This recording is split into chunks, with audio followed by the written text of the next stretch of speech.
Are we alone in the universe? Or is there intelligent life out there that we've yet to discover? Could advanced civilizations be hiding from us? Or are they preparing to launch an attack? And what if the key to unlocking the secrets of the universe lies in the existence of silicon-based life? Join us on a journey through space and time as we explore these questions. From the possibilities and challenges of interstellar travel to the paradoxes that confound our understanding of the cosmos. This video will take you on an unforgettable adventure into the unknown. Are you ready to discover what lies beyond the stars?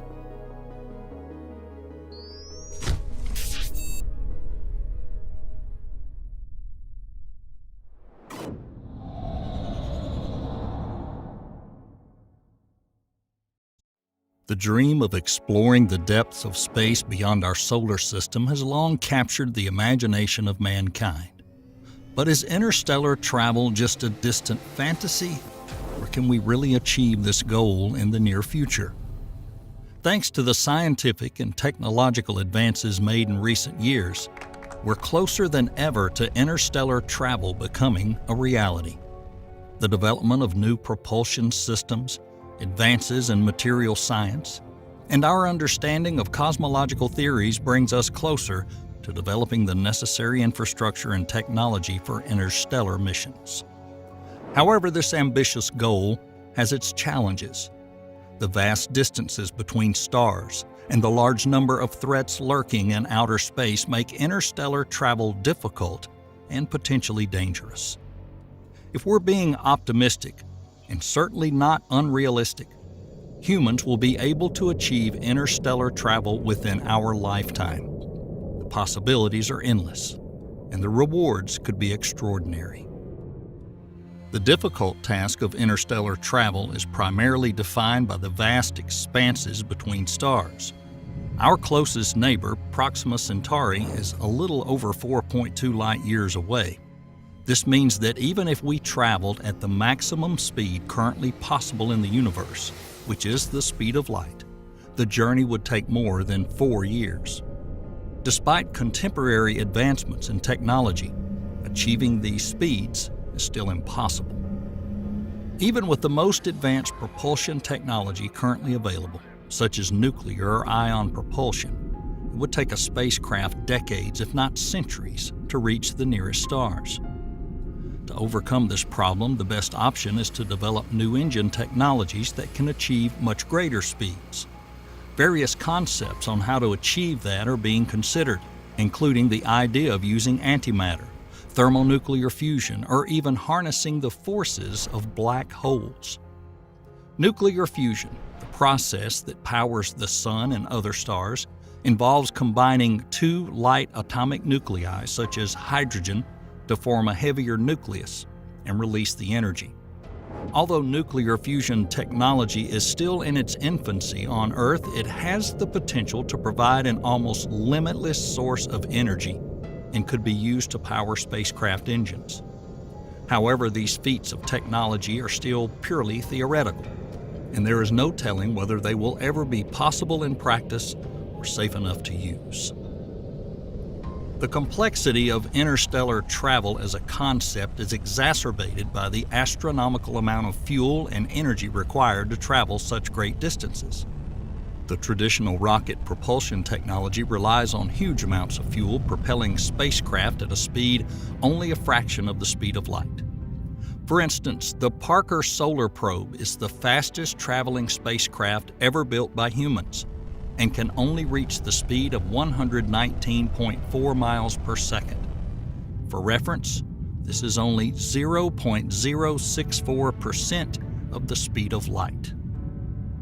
In order for us to reach Alpha Centauri in human lifetime or less, we need to figure out how to develop a speed of at least 10% of the speed of light.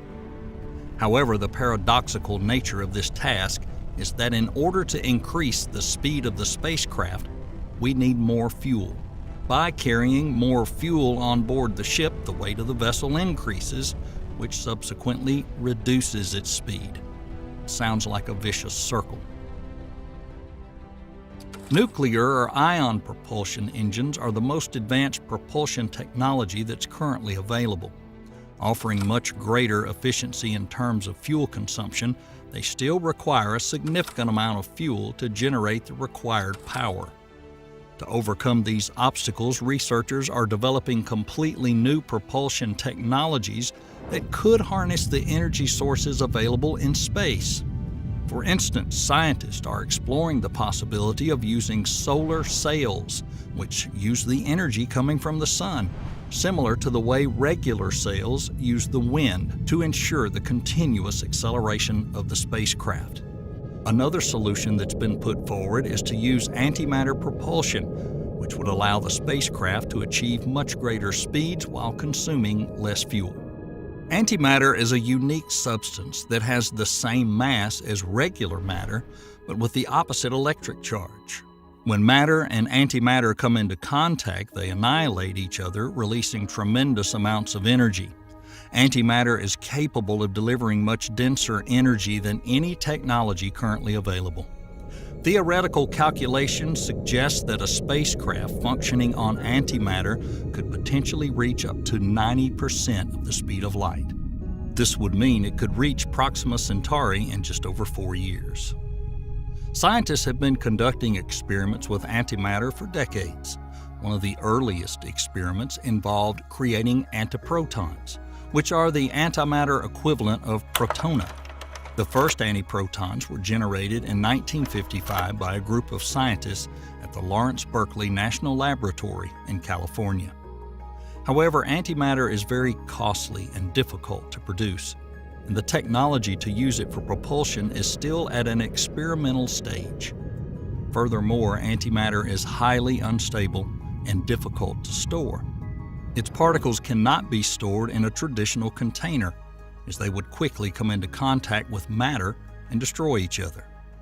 Instead, magnetic fields were developed specifically for the task of capturing and storing antimatter. To sum up, the need for large amounts of fuel and energy for interstellar travel poses enormous challenges for the progress. However, developing a completely new propulsion technology or harnessing energy from sources available in space is definitely a necessary push in the right direction. Once we find a way to travel fast enough, we still won't be ready for interstellar travel, since even Columbus did not travel blindly in his search for a new route to India. Navigation and communication during interstellar travel present another major challenge for manned missions. The great distances between stars means that there could be significant delays in communication with Earth. This would make real-time communication difficult or even impossible. Furthermore, signals from Earth could be faced with interference, noise, or they could become completely lost, making data acquisition and interpretation very difficult.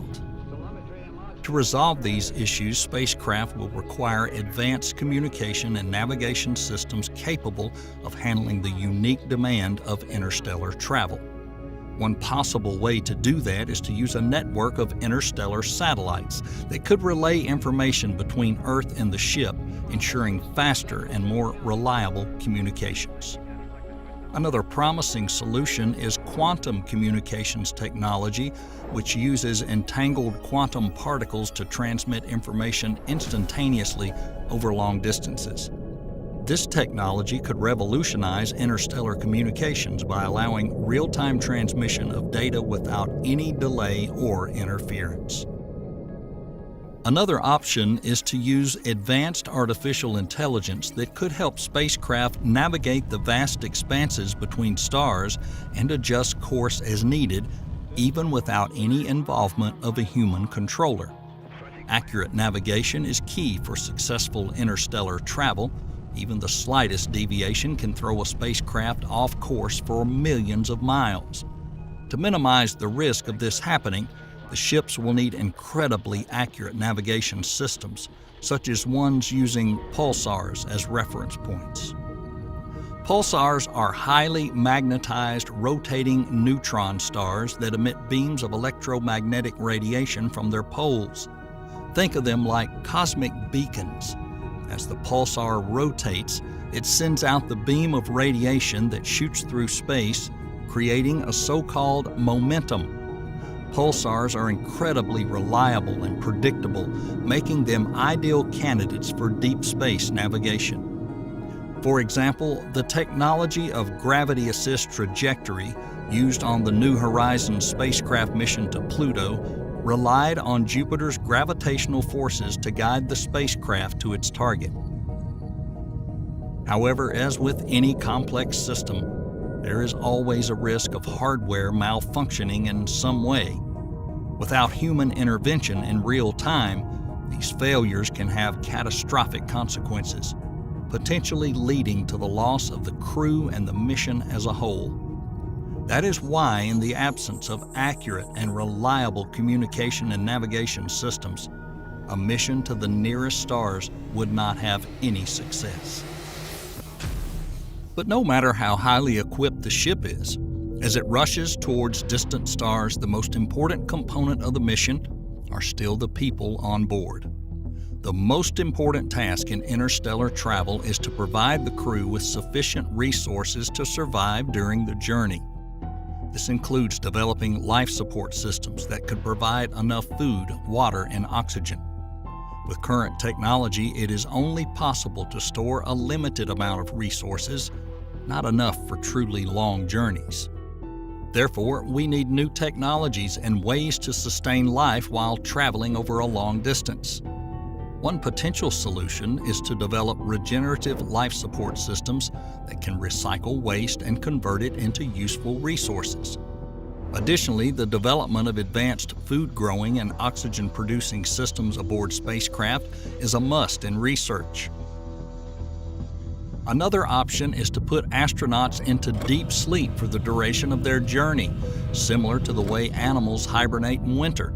Scientists are exploring the use of this technique known as suspended animation or hibernation, although at the moment it presents significant medical challenges as to how to keep the crew in this suspended state for long periods of time without causing serious health issues, which could significantly reduce the resources and life support systems required. Moreover, prolonged exposure to zero gravity can have detrimental effects on the human body. It leads to muscle atrophy, loss of bone density, and other physical changes. Therefore, to maintain the health of the crew during the journey, physical exercise and medical intervention may be required.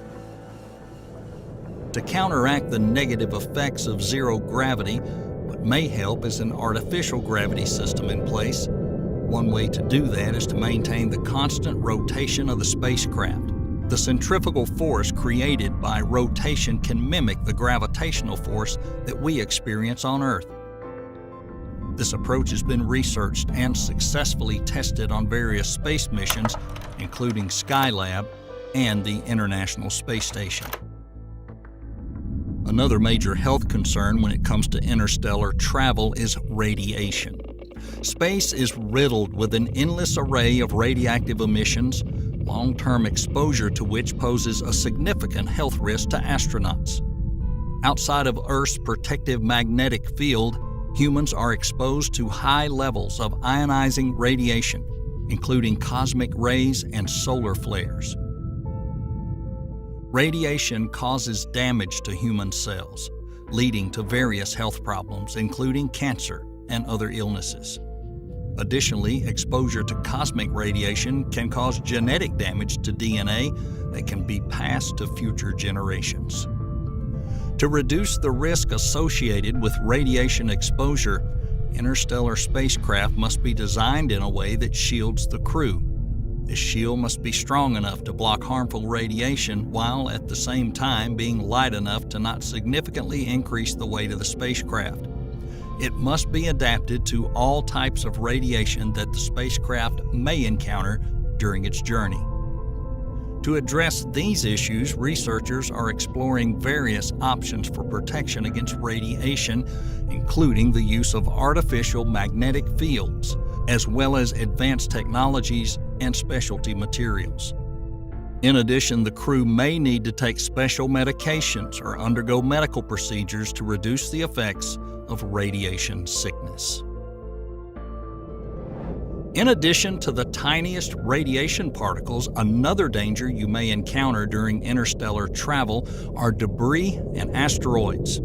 Asteroids and comets pose a threat to the spacecraft because they're difficult to detect and avoid. Space debris can cause significant damage to the ship, and even a small item moving at a high speed can cause catastrophic damage to a vessel. To ensure the safety of astronauts and the spacecraft itself, some form of protection is required. Shielding of the spacecraft from danger can be achieved through a variety of methods, including building thick walls and using material that would absorb or deflect radiation and debris. Additionally, the spacecraft could be equipped with sensors and detection systems to help identify potential hazards and avoid them. However, we're once again faced with the fact that the materials needed for effective protection are rather heavy. Although security technologies and detection systems have advanced significantly in recent years, further research and development is required to overcome these obstacles and ensure the safety of astronauts and spacecraft. Either way, interstellar travel is an ambitious goal that will require significant investment and resources from governments and private entities around the world. The cost of interstellar travel will include research and development of new propulsion systems, life support systems, navigation and communications technology, protection from radiation and interstellar hazards, and more. The cost of developing the necessary infrastructure and technologies is likely to be prohibitive and will require significant cooperation and commitment from the global community. It's also possible that conflict of interest or opposing investor agendas could cause controversy and impede progress, which could ultimately limit the scope of interstellar research and development. One possible solution to offset the cost of interstellar travel could be the development of space mining technology. Space mining involves extracting valuable resources from asteroids and other celestial bodies that could potentially provide funding for interstellar missions. Furthermore, advances in space manufacturing and 3D printing could make it possible to create spacecraft and other materials directly in outer space, reducing the cost of launching them from Earth. Without a long-term commitment to developing the necessary infrastructure, technologies, and resources, interstellar travel may remain out of reach for humankind. Conceptually, a completely different approach to interstellar travel is the construction of a generation ship. A generation ship is a hypothetical spacecraft for interstellar travel, requiring an indefinite number of generations before they reach their final destination. Instead of trying to reach a destination within the lifetime of the initial crew, these spaceships would carry generations of passengers who are born and live their entire lives on the spacecraft. The generation spacecraft concept has been proposed as a potential solution to some of the challenges of interstellar travel, including significant distances and the limitations of current propulsion technology. By allowing multiple generations of passengers to be born and raised during the journey, one can envision a scenario in which the crew can maintain the necessary resources and technology to complete the mission, even if it takes an extremely long time. However, this concept is not without its flaws. We must resolve the issues of recruiting and managing crew, allocating resources, and maintaining social cohesion over long periods of time. Moreover, there's a possibility that the knowledge and technology needed for the mission may degrade or be lost over time, which could jeopardize the success of the mission.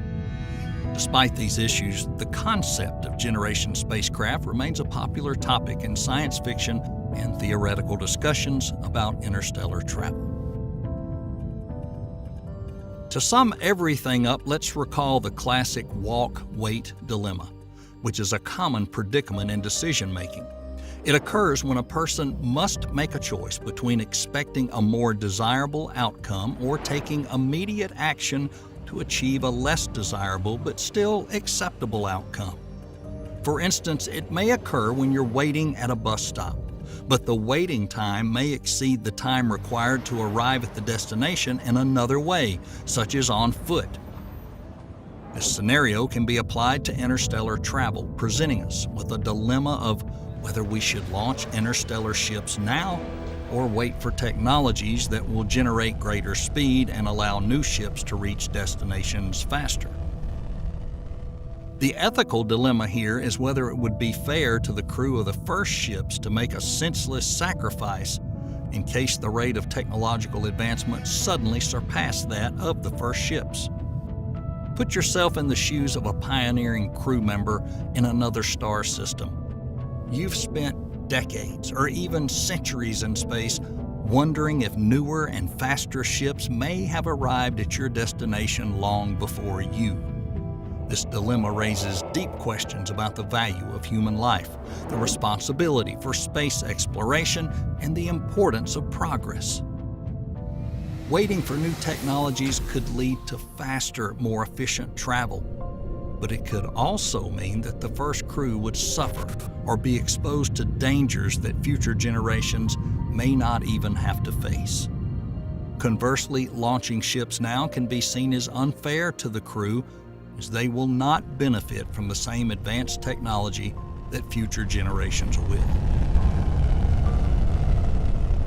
Ultimately, the final decision will depend on how society perceives the importance of progress and research in relation to the value of human life.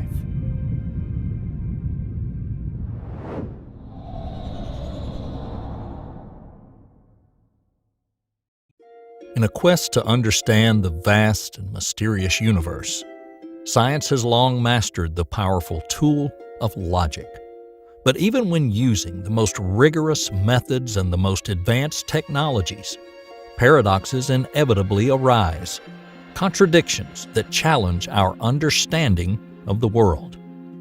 One such paradox is the dark sky at night. How is it possible that we're surrounded by an infinite number of shining stars, and yet the sky remains dark? The other is the nature of dark matter, an elusive substance that escapes the grasp of even the most advanced instruments. And what about the inevitability of oblivion? The solar system, along with our planet and ourselves, may eventually disappear into oblivion, forever lost in the vastness of time and space. These paradoxes are not just philosophical ruminations. They have real implications for our understanding of the universe. They force us to reconsider our assumptions and question the things we think we're sure of.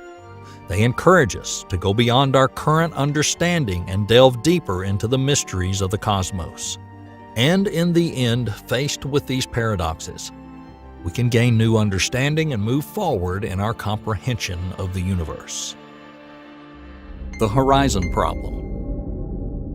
The horizon paradox, also known as the horizon problem, is a paradox arising from the observations that the temperature of the cosmic microwave background radiation, or CMB, is practically uniform throughout space, despite the fact that regions of the universe separated by vast distances have not had enough time to reach thermal equilibrium. The root cause of the horizon problem is that the CMB is a remnant of the time the universe was in a hot and dense state known as the Big Bang. The CMB is the almost perfect blackbody radiation, characterized by the uniform temperature of approximately 2.7 Kelvin in all directions. However, if the universe continued to expand, in about 13.8 billion years, certain regions of the universe separated by such vast distances would not have time to reach thermal equilibrium and therefore be of the same temperature.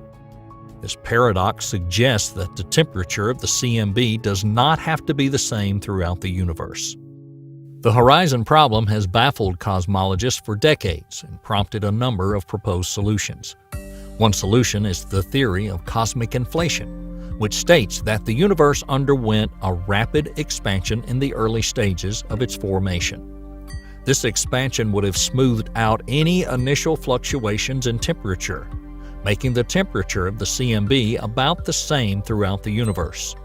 Inflation models also explain the homogeneity and isotropy of the universe, two more major observational mysteries in cosmology. Another possible answer is the concept of causality. Causality is a fundamental principle in the sciences. It's the idea that every occurrence, action, or event is preceded by a cause that determines its effect. The idea is that the early universe was in equilibrium and was much denser and hotter. Photons of relic radiation in this state of the universe were in casual contact. That meant they could interact with each other and achieve thermal equilibrium. The third solution is the concept of cosmic variance. The gist of this idea is that the universe is much larger than we can observe, and temperature fluctuations are simply statistical deviations from the average temperature of the universe. In general, the horizon paradox is a complex and multidimensional problem that has not yet been fully resolved. Each of the proposed solutions has its own strengths and weaknesses, and a true resolution of the paradox may require a combination of these ideas or even an entirely new theory. Olbers' paradox. Olbers' paradox, also known as the redshift paradox, is a mystery that's puzzled astronomers for centuries, named after the pioneering German astronomer Heinrich Olbers. This paradox arises from the contradiction between the presumably infinite number of stars in the universe and the darkness of the night sky.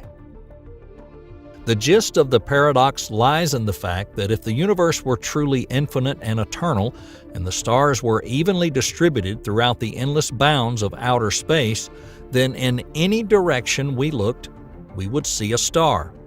The light from these stars, however distant, would eventually reach our planet. Therefore, the night sky should be illuminated with the same intensity as the surface of the sun.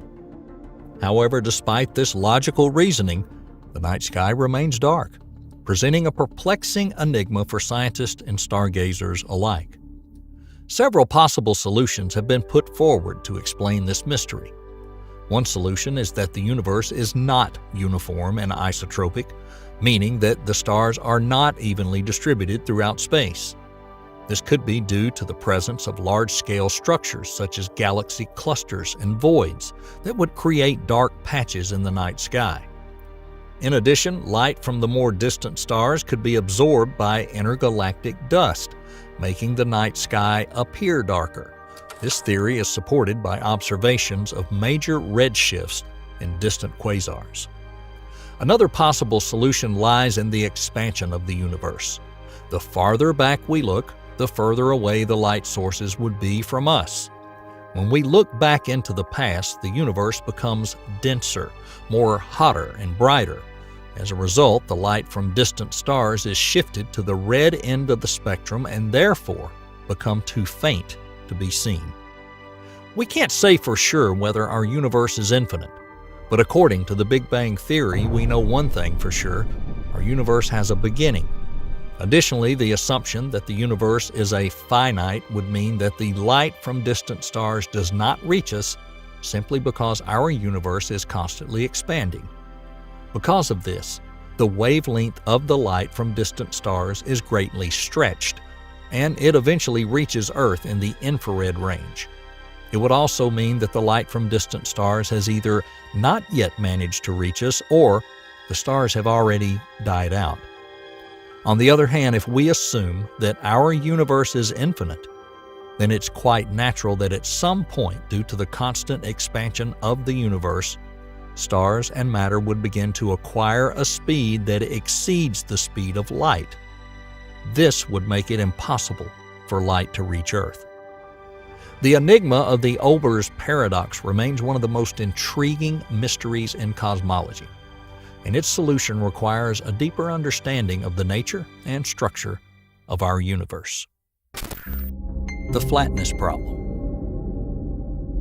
The flatness problem is a paradox that arises from the observation that the universe is almost perfectly flat, despite the fact that the density of its matter is far from sufficient to maintain such a state, which begs the question, why is the universe flat? And what do we mean when we classify it as such? The flatness of the universe means that space-time is not curved and the amount of matter and energy is just right for the universe to be flat. However, the density of matter and gravitational energy in the universe are much lower than necessary, which should cause it to either expand too quickly or collapse. And this, of course, makes us wonder, how does the universe maintain its flat shape?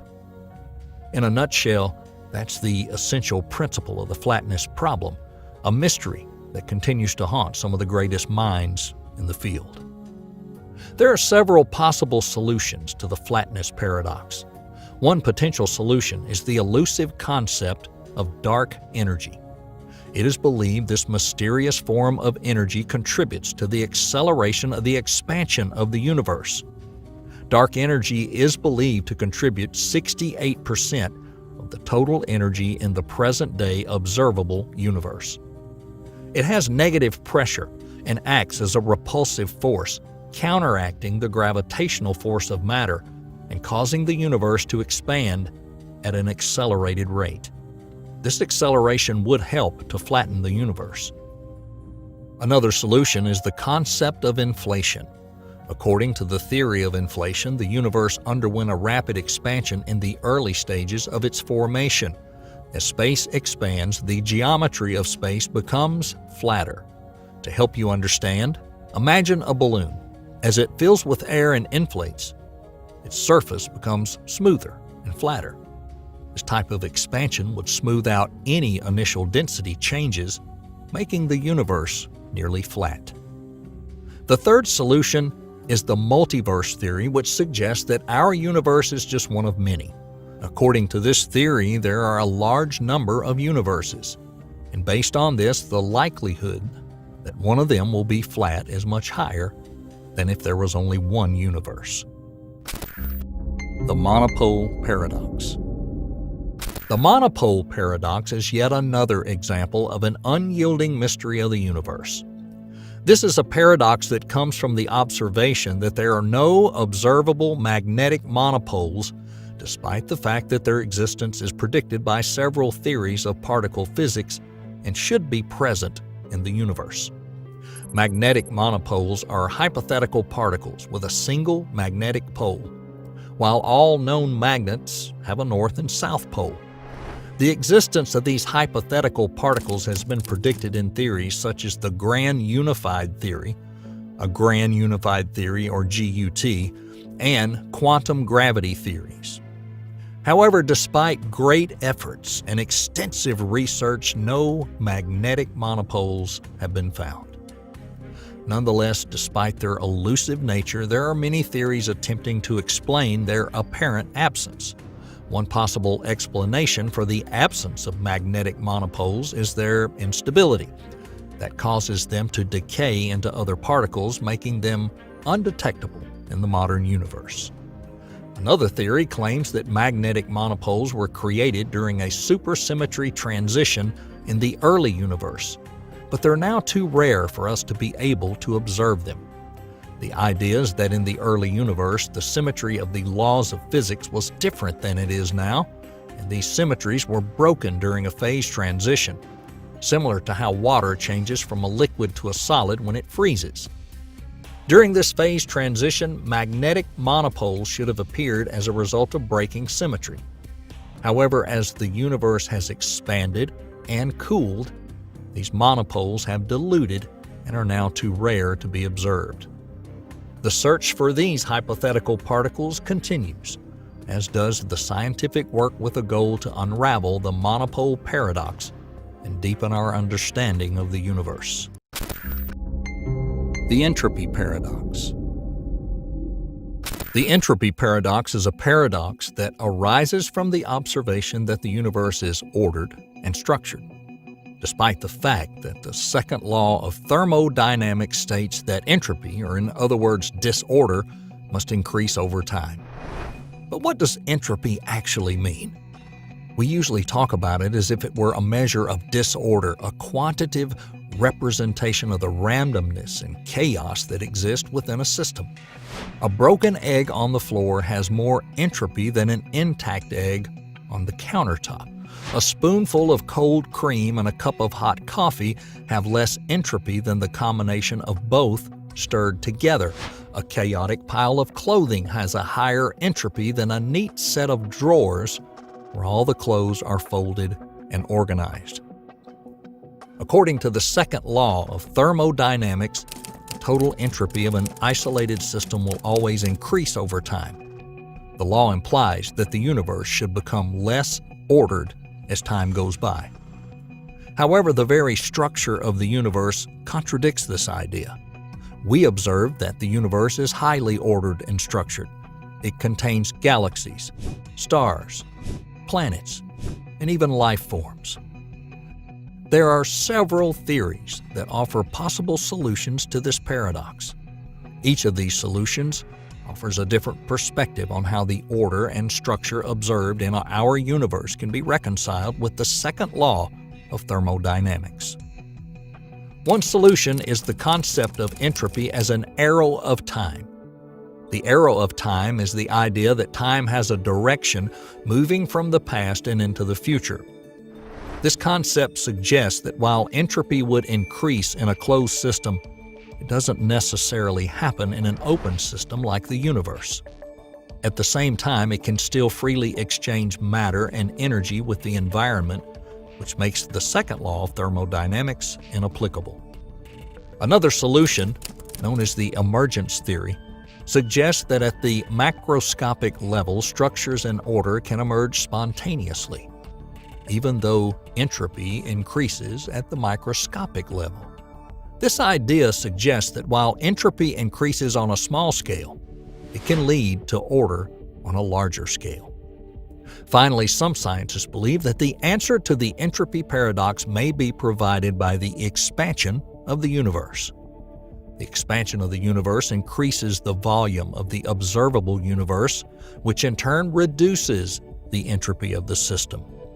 This means that even though entropy increases locally, the overall entropy of the universe can remain constant or even decrease due to the universe expanding.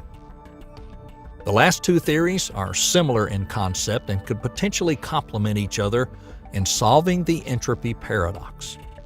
The expansion theory offers a solution to the paradox by decreasing the total entropy of the system, while the emergence theory offers a solution by explaining how structures and order can spontaneously emerge despite an increase in entropy. The information paradox. The information paradox, also called the black hole information paradox or Hawking's paradox, is a problem in theoretical physics. It suggests that black holes absorb information, thereby irretrievably destroying it. But what do we mean by information? Information in the context of this paradox refers to quantum parameters that describe the state of a physical system. These parameters contain all the information needed to fully define the state of the system. They play a central role in the principles of quantum mechanics. Quantum mechanics believes that the entirety of information in the universe is conserved, meaning that it can neither be created nor destroyed. Now, let's go back to how this paradox arises. It happens because of the contradiction between the two most established theories in physics: quantum mechanics and the general theory of relativity. Up to a certain point, the laws remain intact and have no effect on each other. But this only happens before the Hawking radiation comes into play. The information paradox was first brought to the forefront of scientific discourse by Stephen Hawking in the 1970s. He proposed that black holes emit thermal radiation that lacks any information about the matter that has entered the black hole. This led to the idea that information is forever lost when it enters a black hole, and the fundamental laws of physics are not deterministic. The information paradox has been the subject of much discussion and research in the decades following its discovery. One proposed solution is black hole complementarity, an idea that suggests that the information sucked into a black hole is not actually lost, but is instead encoded on the black hole horizon in a way that's consistent with both quantum mechanics and the general theory of relativity. To represent the complementarity of black holes, it's important to consider the same physical process from two different points of view. From the point of view of an observer outside the black hole, the information entering it seems to be lost forever, as it's pulled toward the singularity at its center. However, from the point of view of an observer from within a black hole, this information is encoded on the horizon in a way that's consistent with quantum mechanics. The key to understanding the complementarity of black holes is to recognize that a black hole's horizon is the boundary between two different regions of space-time. On one side of the horizon, the laws of general relativity operate, and on the other, the law of quantum mechanics. Information falling into a black hole is encoded on the horizon in a way that is consistent with both sets of laws, providing a possible solution to the information paradox. Another proposed solution is the firewall paradox, which states that information is not lost, but instead stored by a firewall of high-energy particles surrounding the black hole. Despite all the aforementioned theories, the information paradox remains one of the most difficult and important unsolved mysteries in theoretical physics. It is integral for our understanding of the nature of black holes, the principles of quantum mechanics and general relativity, and most importantly, the ultimate fate of the universe. Dark matter and dark energy paradox. The dark matter-dark energy paradox, also known as Bentley's paradox, is a problem in physics that arises from a discrepancy between the observed behavior of galaxies and other large-scale structures of the universe and the predictions of the standard model of the universe. A key piece of evidence for the existence of dark matter and dark energy is the observed gravitational effects of these mysterious substances. The standard model of cosmology based on general relativity predicts that the observed gravitational effects of the rotation curves of galaxies and the large-scale structures of galaxy clusters must be much weaker than they actually are. The discrepancy is known as the gravitational paradox, and it's led scientists to suggest the existence of dark matter and dark energy to compensate for those gravitational effects. Dark matter is estimated to make up about 27% of the universe, and it's speculated to exist based on its gravitational effect on visible matter. It doesn't interact with light or other forms of electromagnetic radiation, which makes it difficult to detect directly.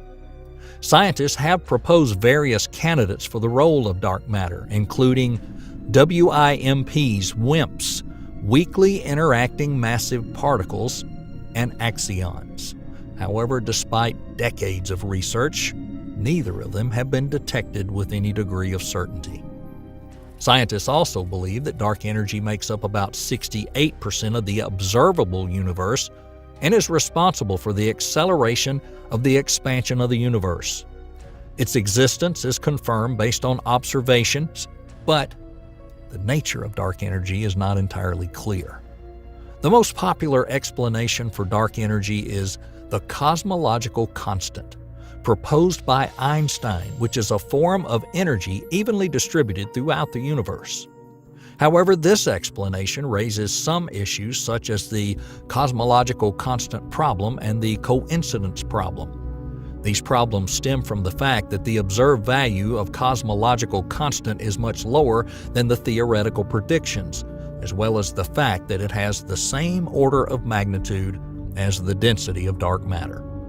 It's also worth mentioning that the current standard model of cosmology, the Lambda CDM model, which uses the concept of dark matter and dark energy, corresponds with a wide range of observational data and is considered the most successful model of the universe to date.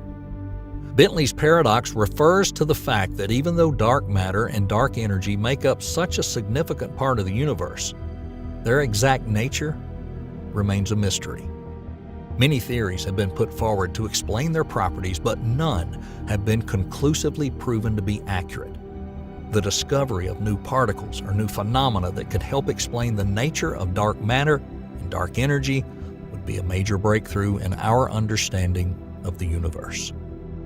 The paradoxes that arise when exploring the universe and its governing laws are not obstacles, but rather opportunities for growth and development. They represent a puzzle that pushes the boundaries of our understanding and requires new theories and explanations, lighting a spark for further research in the field of cosmology. Each resolution of a paradox is a step towards not only in solving a particular problem, but also towards our overall understanding of the intricacies of our universe.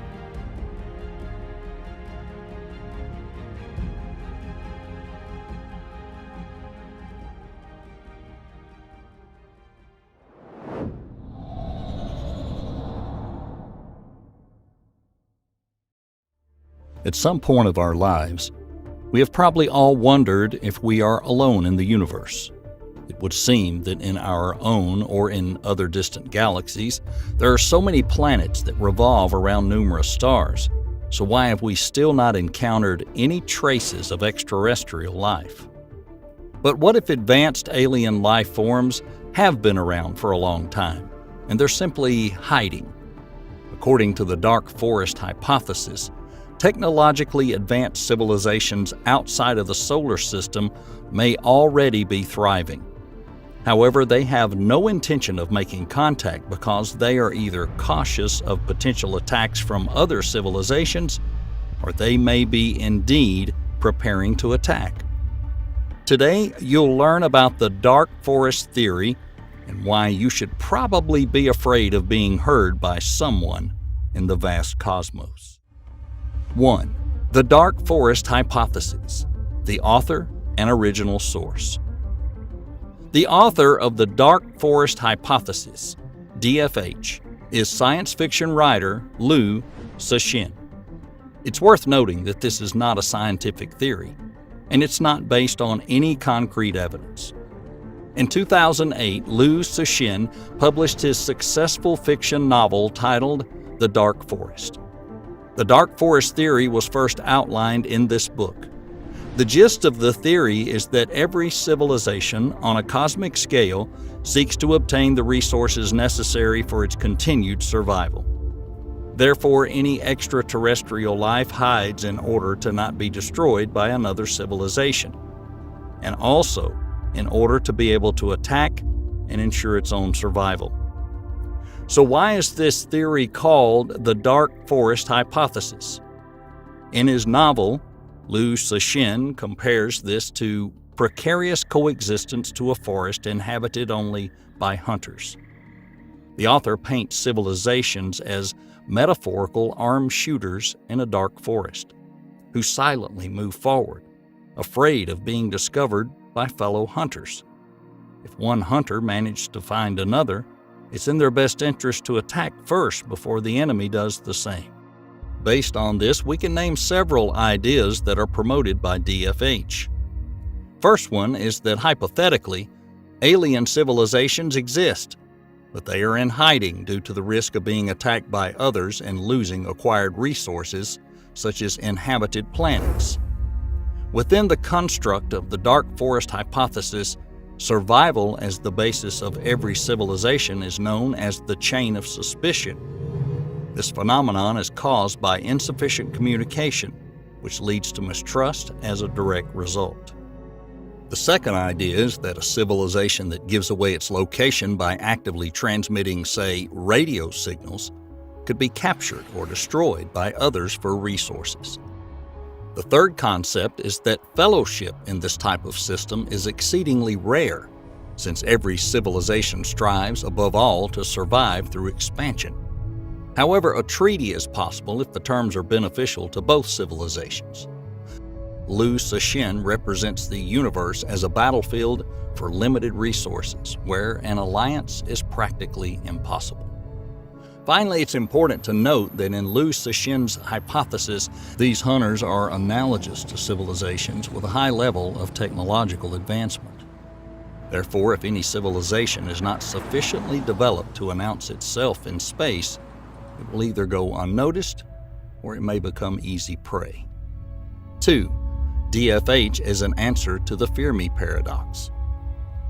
As you may already know, in 1950, famous physicist Enrico Fermi, when discussing the phenomenon of flying saucers with his colleagues, unexpectedly asked, "Where is everyone?"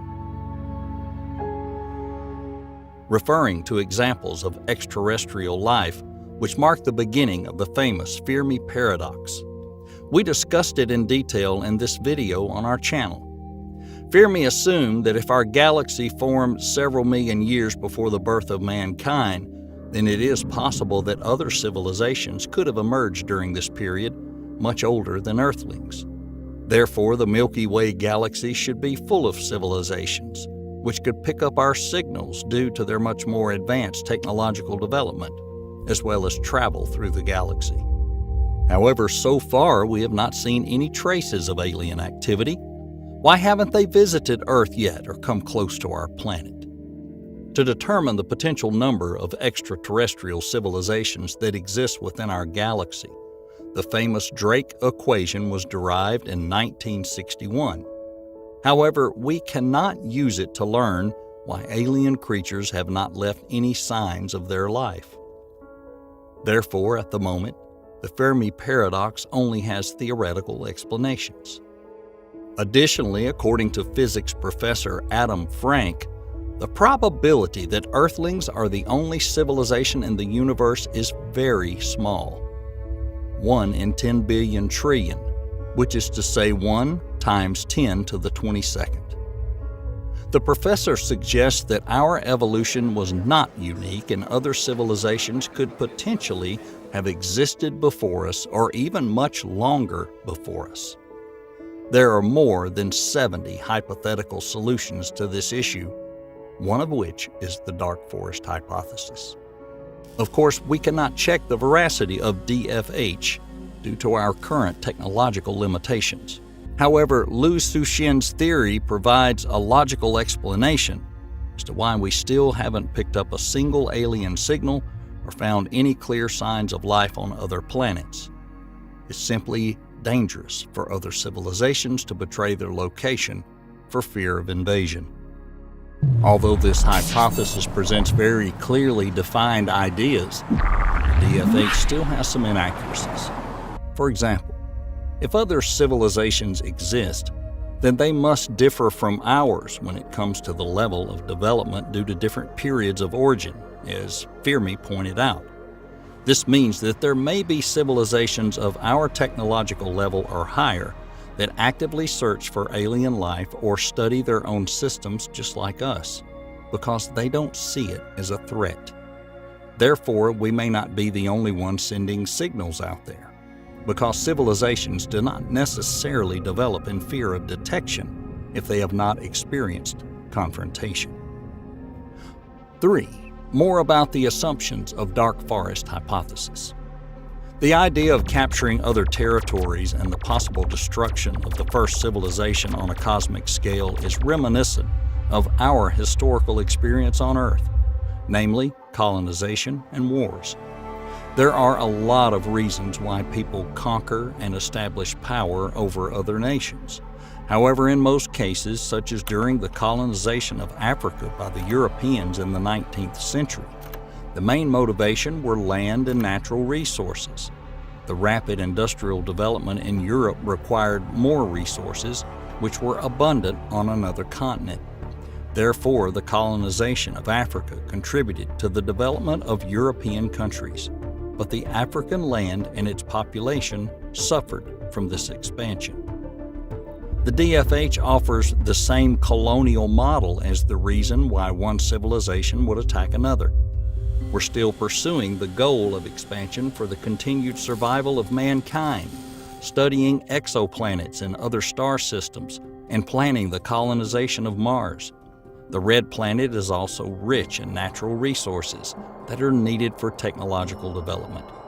Therefore, if we assume that another civilization pursues the same goals, we may have to fight for lands that could serve humanity. Otherwise, our survival would be under threat because, according to this hypothesis, survival and the necessary resources are crucial for the preservation of the species. In addition to the need to replenish a limited resource, there are other reasons for the aggressive behavior by civilizations. For example, as we've already said, the DFH introduces a concept known as the chain of suspicion. This concept is closely related to another aspect of this hypothesis, which is known as the technological explosion. The gist of the chain of suspicion is that it's impossible for civilizations to know whether others are benevolent or hostile. These doubts can lead to preemptive attacks and self-defense. According to the researcher Chao Yu, this chain can only emerge between civilizations with the same level of technological development, since they can likely objectively assess their own and other people's capabilities. Thus, if there is a significant gap in their respective levels of development, the chain cannot be formed.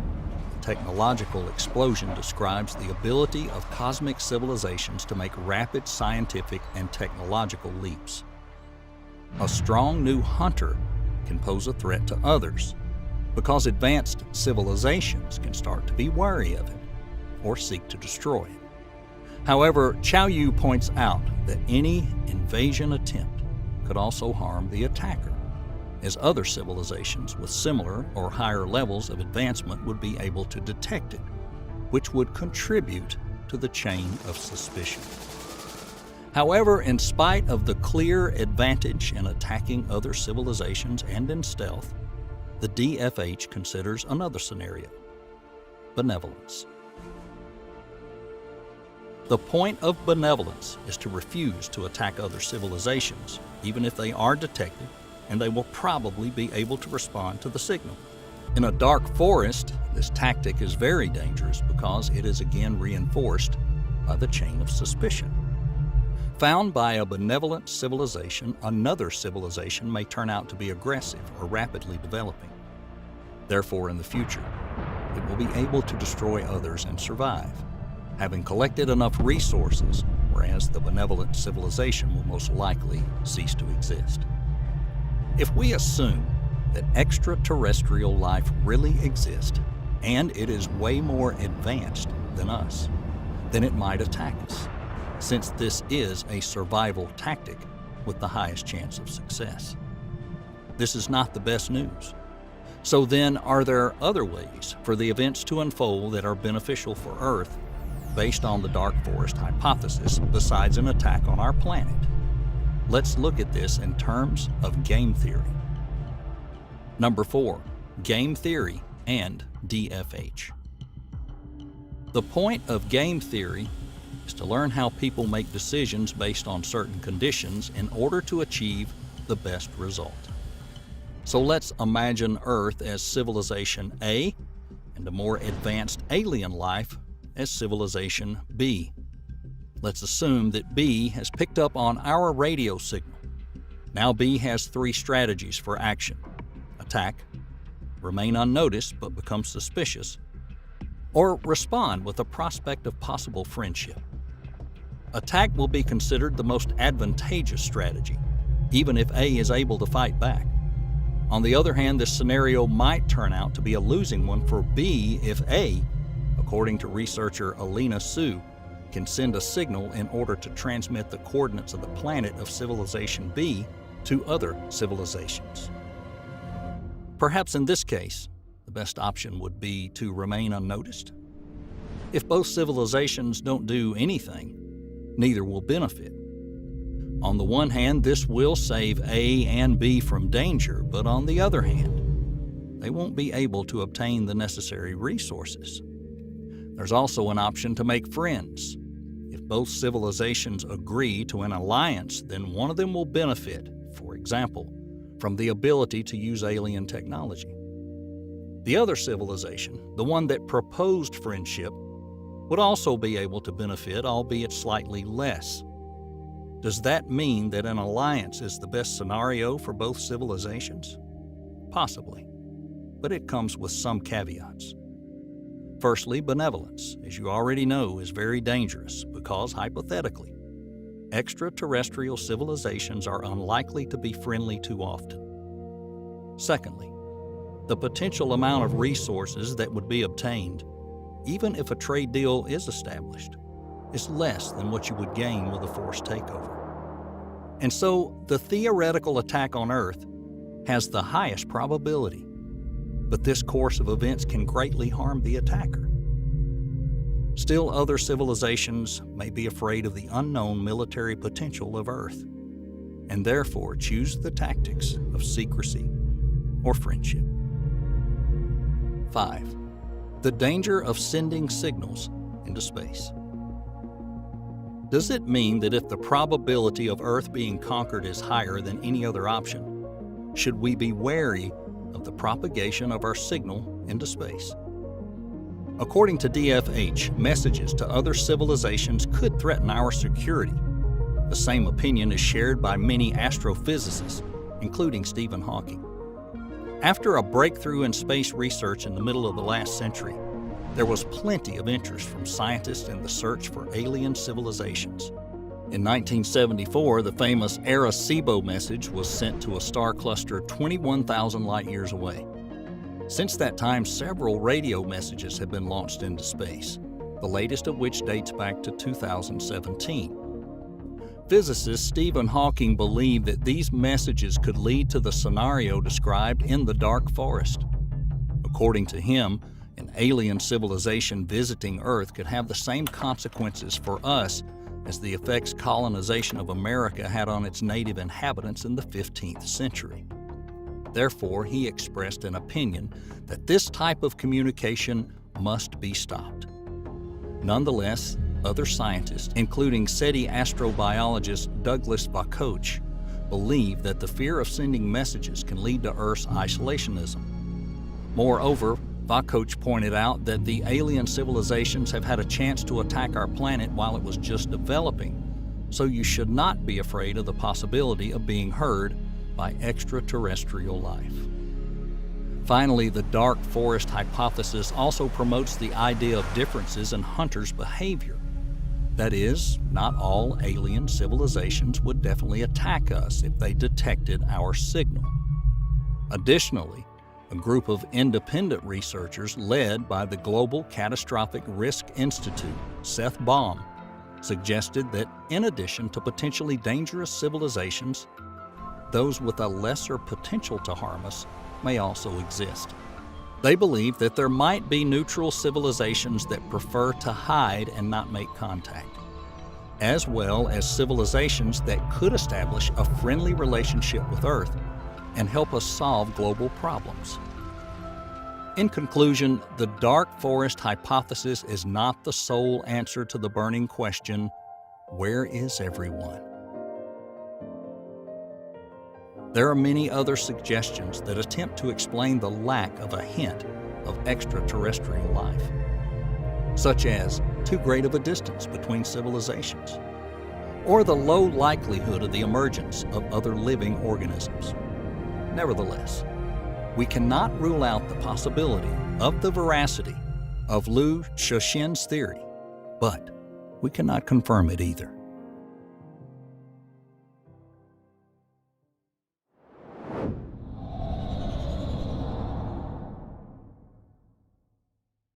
All of us probably watched science fiction films and wondered what aliens may look like. Many people imagine extraterrestrial life similar to us, carbon-based, but with a few biological differences. And others imagine it as something completely unlike humans.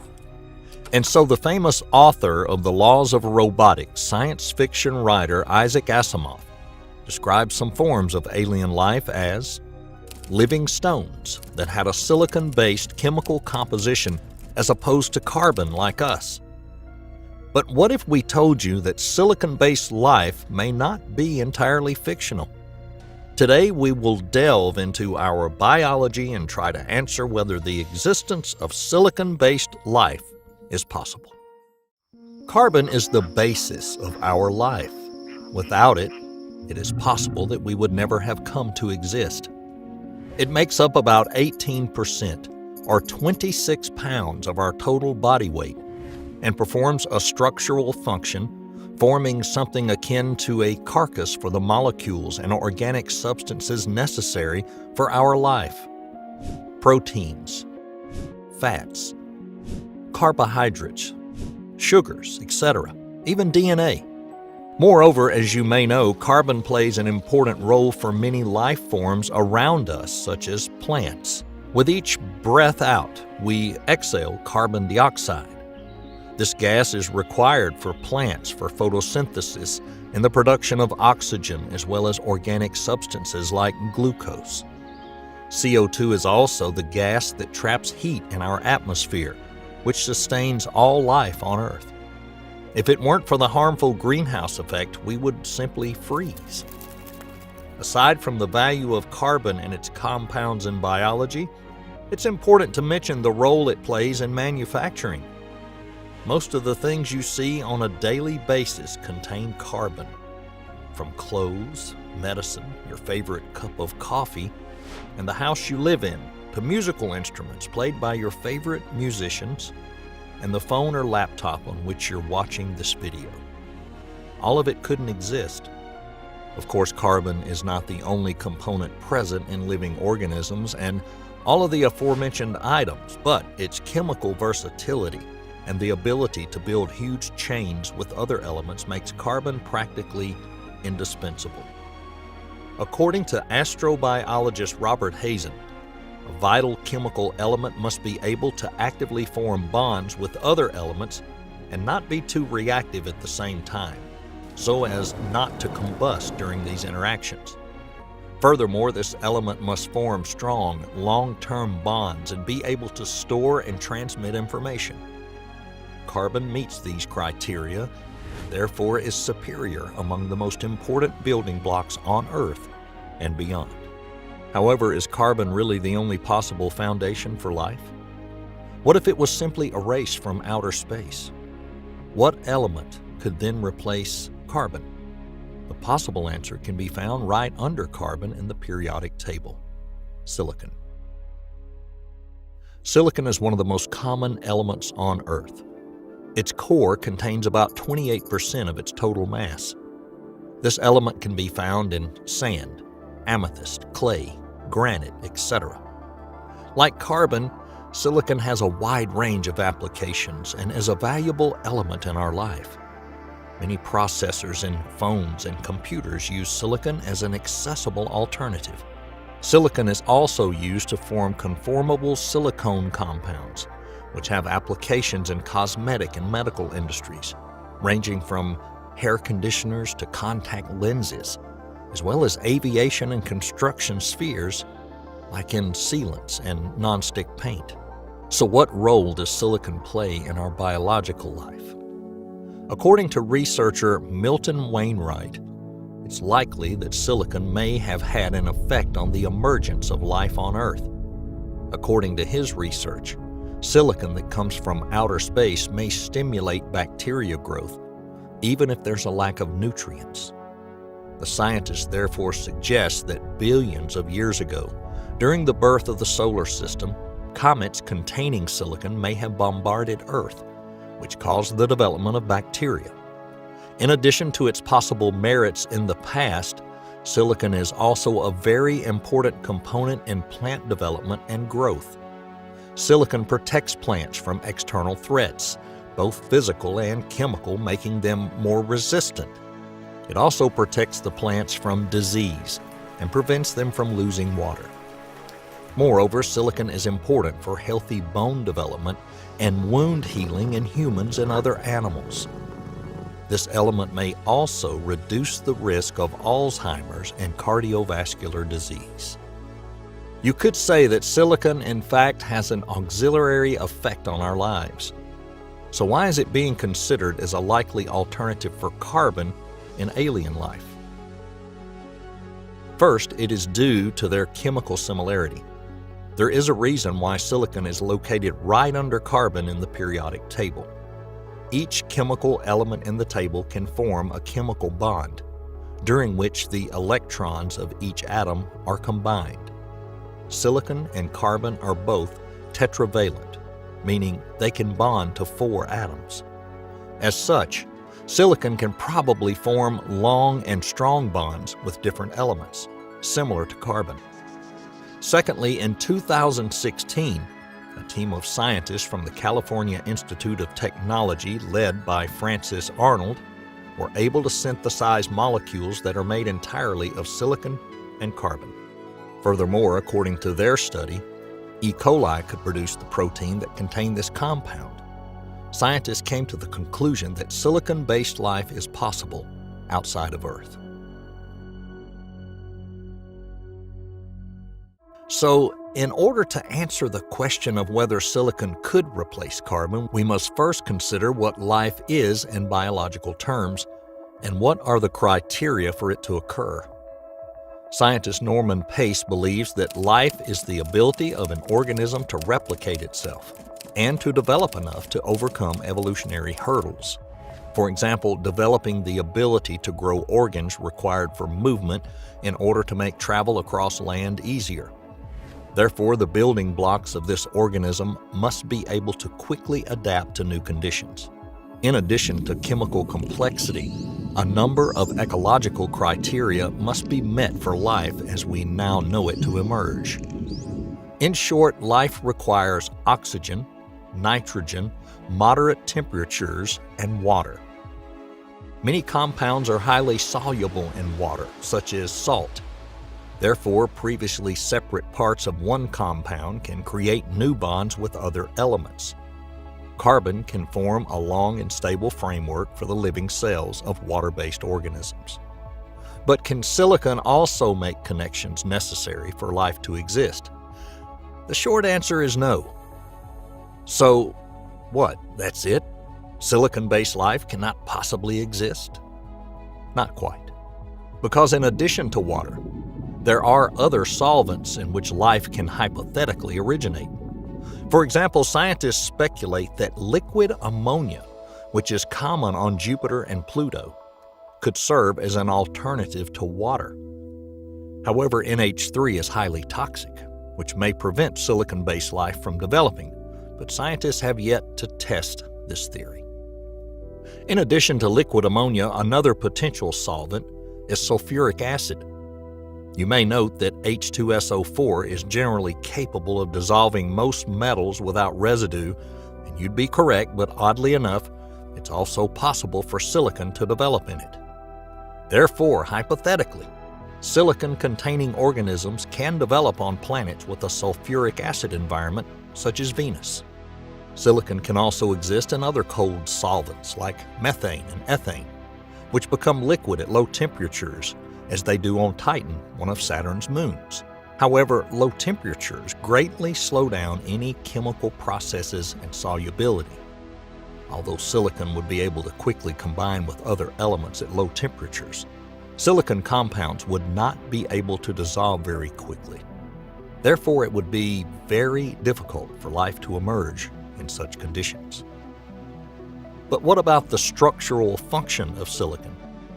Just like carbon, silicon can combine with elements essential for our existence, including nitrogen, hydrogen, oxygen, phosphorus, sulfur, and even many metals. However, silicon is not as versatile and adaptable as carbon. In addition to the fact that silicon cannot develop in water, it will also not bond with anything at moderate temperatures between 32 and 212 degrees Fahrenheit. That means that silicon can only combine with other elements at excessively high or significantly low temperatures. which would make it very difficult for other elements to build bonds with silicon. Moreover, unlike carbon, silicon does not bond well with itself. And that is the bonds between two silicon atoms that would not be able to build a very large framework for cells. Think of a diamond. It's made entirely of carbon, which shows the strength of the compounds the element is able to form. However, the one element that silicon likes to combine with is oxygen. And this further supports the theory that silicon-based life is unlikely. On Earth, silicon is almost always found in the form of SiO2, which is basically sand, making it very difficult to separate the two elements. This means that silicon is less versatile than carbon, which forms equally strong bonds with other elements. Turns out that if we could swap carbon in our body for silicon, then instead of carbon dioxide, we would exhale sand. Aside from respiration, carbon also plays a very important role in our nutrition. Food is an excellent source of energy, which is why when we feel tired, there's nothing better than a good meal. However, our source of energy is not the food itself, but the compounds it contains, like glucose. As you may have already guessed, glucose is also made of carbon. What's more, when we don't have an opportunity to eat and we need energy, another carbon compound like starch can help us. It's deposited into the liver and used to replenish our supply of glucose when needed. However, these bonds would be unstable with silicon, which means they would not be able to properly support our life. While silicon is unlikely to replace carbon, it is possible for silicon-based life to evolve. However, it's highly doubtful that an organism that only contains silicon and no carbon in its chemical composition would be able to build complex chemical bonds. Silicon-based organisms have not yet been found on Earth, but as we've already mentioned, silicon is an important secondary component for many plants and animals. In some ways, it could probably be considered a part of ourselves. Furthermore, our ocean contains diatoms, a type of mysterious algae with cell walls made of transparent SiO2. This doesn't make this algae a silicon-based life form, but it does prove that silicon can indeed act as a building block of a living organism. As for other planets, according to a study by a team of scientists led by Ricardo Gobato, the ideal environment for the development of silicon-based life are the virtual absence of oxygen and water, temperatures above 428 degrees Fahrenheit or below 32 degrees Fahrenheit, atmospheric pressure much higher than on Earth, and a solvent like sulfuric acid or methane. Some of the planets in the solar system fit some or almost all of the criteria. For instance, Titan, the largest moon of Saturn, and possibly Venus. Titan has a multitude of methane and ethane lakes, as well as a nitrogen atmosphere, which are both excellent conditions for the origin of silicon-based life. The surface of Venus is very hot and subject to high pressure. However, the thing that makes Venus one of the candidates for silicon-based life are yellow clouds of sulfuric acid present on the planet. Hypothetically, silicon organisms could form in these clouds, although most likely, even on Venus, a molecule like that would contain significantly more carbon than silicon due to the high content of carbon in the atmosphere. Surprisingly, another candidate for the formation of silicon-based life are hypothetical carbon planets. At the moment, scientists only know of one such exoplanet, 55 Cancri e, which is located 40 light-years away from Earth. These planets likely form further from their parent star, which means they may have solvents suitable for silicon on their surface, and hypothetically, no water either.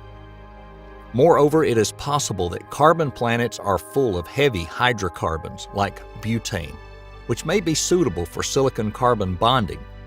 However, silicon-carbon compounds, silicon carbide, are very strong, which means their decomposition can take a lot of time and energy. So even if life begins to develop on a carbon planet, it will be a very long process. If we assume that silicon-based life has in fact existed for some time, then how would we recognize it? Sci-fi writers imagine a life form similar to living stones, like the authors of the Star Trek, for example. We are dealing with a silicon creature of the deep rocks. However, in reality, silicon-based life does not necessarily look like this, since we are also not covered in diamonds and diatoms look nothing like stone. The fact of the matter is, scientists have no idea what a silicon-based life might look like. However, they assume that silicon-based life is unlikely to resemble us in chemical complexity or even intelligence, so we probably won't get to meet stone people. Such alien organisms would also be difficult to find if not technologically advanced, because we simply would not know what molecules to look for. It is difficult for humans to imagine the possibility of life developing in conditions that are significantly different from those on Earth.